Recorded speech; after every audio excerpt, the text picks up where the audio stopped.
All right, guys, we're doing another quick video. I'm really enjoying doing these second channel videos, and they're very raw, they're very uncut. They remind me of my main channel back in the day when I would just do kind of like weekly updates.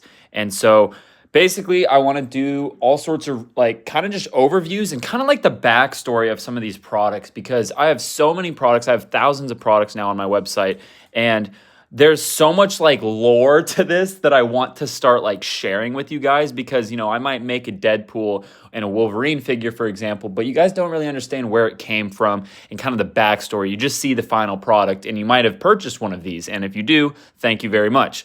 And if you want to, you can also go to the link in the description or BrickTactical.com. But I just want to use this channel as kind of an outlet for me to rant and rave about minifigures, accessories, and whatnot, and stuff like that. So these two figures, I literally just picked these off my shelf because they caught my eye. That's one of the fun things about minifigures is they all have their different stories. Now, obviously, I came out with this Wolverine minifigure when the new Deadpool and Wolverine movie came out, and it did very well. One interesting point that a lot of people don't know, and this is just, once again, I'm just getting right into it. I'm just going to start ranting to you guys about stuff. You guys are going to learn a lot through these videos and hopefully enjoy them. And give a better look at the products. So you guys, if you haven't bought from me, you get a better look at the quality and you can actually make a decision on if you want to purchase them or not. So beside the point, Wolverine, this figure, what a lot of people don't know is yellow legs, just plain yellow legs are actually quite hard to come by. And when they are, they're normally expensive or in limited quantities. So normally we do batches of figures, and we only did one batch of Wolverine simply because of I wasn't sure if he'd be popular. That was a mistake. He was very popular. He sold out within like a week.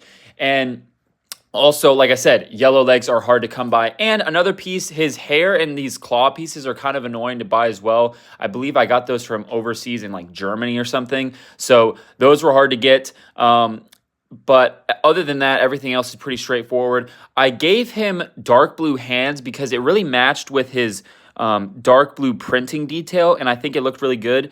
Once again, I wanted to give him the claw pieces. It's just the only really appropriate accessory for this figure. The head print on this, I'm very happy with how it turned out.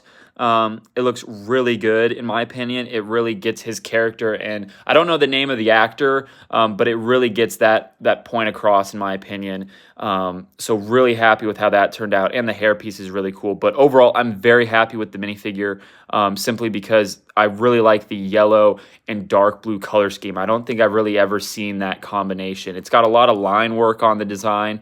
But I think it looks absolutely amazing. And this was another figure that we started to, I think this actually might have been the first one.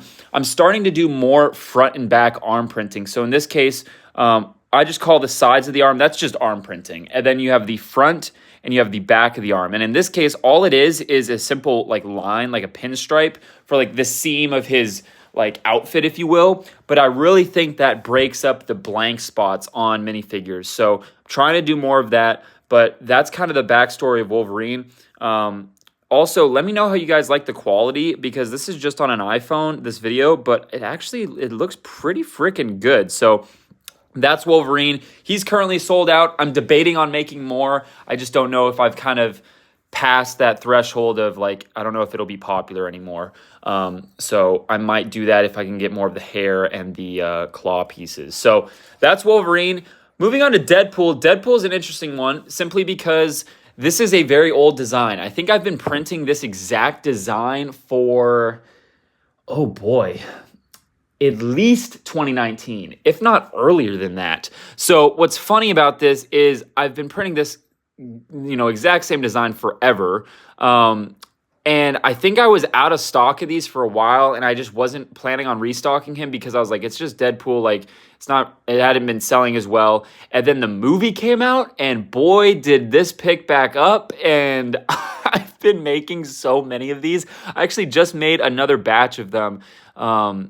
Simply because it's such a classic design, and I didn't even see the need to update it. It's honestly a very basic Deadpool. We could have packed more detail, especially into like the sides of the legs and stuff like that, but it's very simple, and I think that's part of the reason why it's popular, simply because it's very Lego-esque. And one thing I didn't realize is that Legos Deadpool is very hard to get. And I didn't really realize that until recently talking to a few other people. So having a Deadpool in stock for $25 was like a steal of a deal because apparently the Lego one's very expensive. And what's cool about mine, it uses the Lego katana sheath, but it uses my katanas. So these are actually BrickTactical katanas. And then another upgrade, the minifigure itself on my website doesn't come with these, but I have chrome-plated Desert Eagle pistols. Now, those have been a really popular like upsell, and so people have been loving pairing those with them, and they just look awesome. It's probably the best Desert Eagle on the Lego market. I know I'm biased, but detail-wise and look-wise, I would love to see an argument against that. And especially with them chrome. So these are, once again, these are both my personal minifigure collections. Every minifigure that I make, every different design, I keep one of just simply to have. So I just wanted to explain kind of the backstory of these two minifigures. I know it's kind of random. I just picked literally two minifigures off my shelf. But let me know if there's any minifigures or any specific products, it doesn't have to be a minifigure, that you guys want me to do a deep dive on. I think it'd be really cool to do more product deep dives, just explaining, like I said, the lore and the backstory of how some of these products came about.